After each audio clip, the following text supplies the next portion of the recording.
ఇందు గలడు అందులేడను సందేహము వలదు చక్రి సర్వోపగతుండు ఎందెందు వెదకి చూచిన అందందేగలడు దానవాగ్రణి వింటే. చాలా ప్రసిద్ధమైన పద్యం ఇది. ఏమంటున్నాడు ఇందులో పోతన గారు? మన తెగమకలో పెట్టాడు. పై పద్యంలో ఏమన్నాడు? వెదుకంగానేల ఈయాయడన్ అన్నాడు. ఎందుకయ్యా అనవసరంగా వెతుకుతా ఉన్నాడు. కింద ఏమంటున్నాడు? ఎందెందు వెదకి చూచిన అందందేగలడు. వెదకి చూస్తే కనపడతాడు. వెతకనవసరం లేదని పై పద్యంలో చెబుతావా? వెదకి చూస్తే కనపడతాడని కింద చెబుతావా? మేము ఎలా కనపడుతున్నామండి పోతన గారికి? ఇందుకే వెతకాలా వద్దా? ఏం చెబుతున్నావు? పై పద్యంలోనేమో వెతకవలసిన అవసరం లేదు, కింద పద్యంలోనేమో వెతికితే కనపడతాడు. వెతకాల్సిన అవసరం లేదని నువ్వే చెప్పి వెతికితే కనపడతాడంటే ఇదే భాగవత్ తత్వం. అక్కడ వెదకంగానే ఎలా అని ఇక్కడేమో వెతికి చూడు అంటున్నాడంటే వెతకాలి. ఎలా వెతకాలి? ఉన్నాడు అనే బలమైన నమ్మకంతో వెతకాలి. అత్యాధునికమైన ఉదాహరణోడు చెబుతా. మనకి టెక్నో స్కూల్స్ పిల్లలు ఉంటారు కదా, 7ంటికే వాళ్ళకి బస్సు. పారిపోవాలి పొద్దున్నే. ఏదో 2 ముద్దలు తింటారు, తినరు, పరిగెత్తుకుని పారిపోతూ ఉంటారు.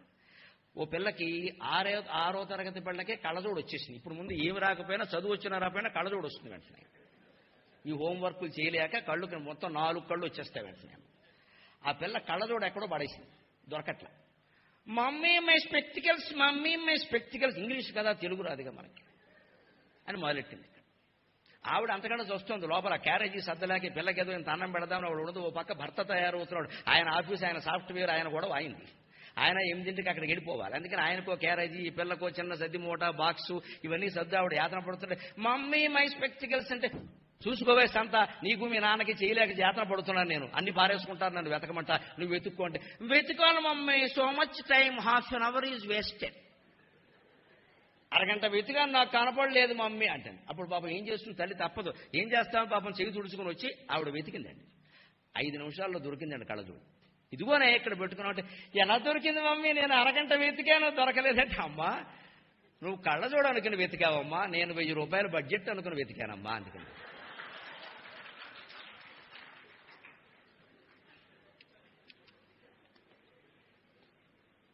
నువ్వు దాన్ని కేవలం ఒక వస్తువు అనుకుని వెతికావు కాబట్టి నీకు దొరకదు. పైగా ఆ కళ్ళజోళ్ళు, ఫోన్లు వాడే పిల్లలు పోతే ఎలా వెతుకుతారంటే దొరక్కపోతే బాగుండు అనుకుని వెతుకుతారు. ఎందుకంటే 3000 రూపాయల వాడు ఫోన్ పోతే తండ్రి 6000 రూపాయల ఫోన్ కొనిస్తాడు, కొత్త మోడల్ యాపిల్. పోవడం వల్ల మంచిది, ఇంకా పెద్ద ఫోన్ వస్తుంది. అందుకని వీడు ఏం చేస్తాడు? ఎక్కడో పడేసి దొరకట్లా అంటాడు. ఇంకోటి కొన్నాక దొరికింది అంటాడు, 2 వాడుకోవడానికి. అందుకని దొరకదండి. ఎందుకు దొరకదు? నీకు దొరకాలని లేనప్పుడు పడుకున్న వాళ్ళని, నిద్రపోతున్న వాళ్ళని లేపచ్చమ్మా. ఒట్టినే పడుకుంటారు కొంతమంది, లేవడం ఇష్టం లేక. వారిని లేపలేము, వారికి లేవాలని లేదు, నిజంగా పడుకుంటే లేపచ్చు.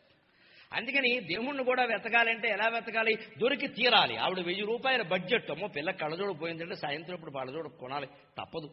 అందుకని అసలే మనకి సంపాదన తక్కువ, యాతన పడుతున్నాడు ఒక్క మనిషి ఇంట్లో, దాంతో బతుకుతున్నావు. ఇక్కడ నాకు ఉద్యోగం సద్యోగం లేదు, ఇది ఇంట్లో ఉన్నాను, ఒక్క సంపాదనతో బతకాలి, దీనికి ఇప్పుడు 1000 రూపాయలంటే కళ్ళజోడు ఎక్కడొస్తుంది అని ఒక తాపత్రయంతో తల్లి వెతికింది, దొరికింది. ఆ తాపత్రయం పిల్లకి లేదు, దొరకలేదు. అంటే ప్రహ్లాదుడు వెతికినట్టుగా దేవుణ్ణి వెతకగలిగితే ఒక క్షణంలో కనపడతాడు.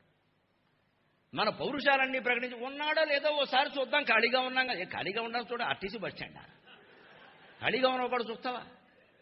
మనలో చాలా మంది ఆధ్యాత్మిక ప్రసంగాలు వినే విధానమే ఏదండి? అక్కడ ఏదో 4 మంచి మాటలు చెబుతారట, ఖాళీగా ఉన్నాం కదా. ఖాళీగా ఉంటే వింటావా? పని మానుకుని వెళ్ళి కూర్చుని వినాల్సిన ప్రసంగాలమ్మా ఇవి. పని మానుకుని కూర్చుని చదవాల్సిన పుస్తకం భాగవతం.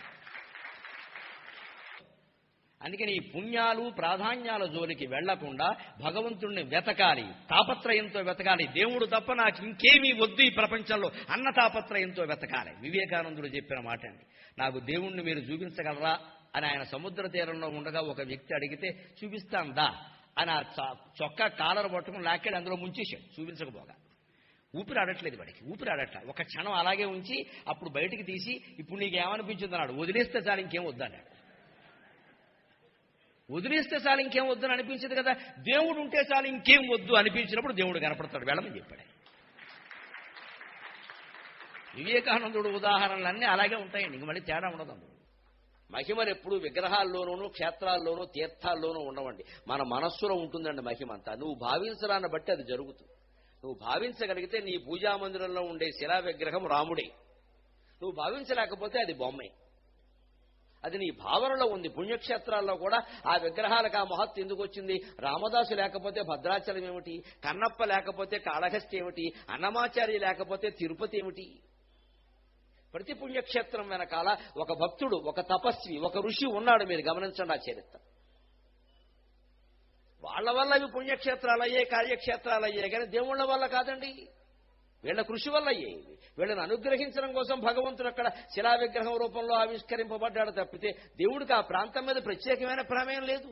దేవుడికి ప్రేమ తన భక్తుల మీదే ఉంటుంది. చిత్తశుద్ధిగా పనిచేసేవాడి మీద ఉంటుంది. సత్ప్రవర్తన కలిగిన వాడి మీద ఉంటుంది. ఉత్సాహం, ధైర్యం కలిగిన వాడి మీద ఉంటుంది.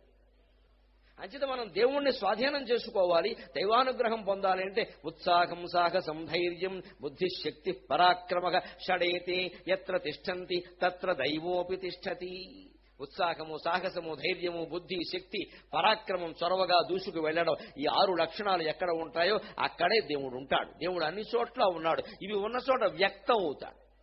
అన్ని చోట్ల ఉన్నాడు దేవుడు, వ్యక్తం అవుతాడు. అది విద్యార్థులకు అర్థమయ్యేలా ఇక్కడి ఉదాహరణతో చెబుతా. దేవుడు విద్యుత్ శక్తి లాంటి వాడు. విద్యుత్ శక్తి అర్థమైతే దేవుడు అర్థమవుతాడు. ఇక్కడ విద్యుత్తు ఉంది కాబట్టే లైట్లు వెలుగుతున్నాయి, మైకు పనిచేస్తోంది. అన్నిటికీ విద్యుత్తే కారణం. విద్యుత్ శక్తి ఎక్కడుందండి?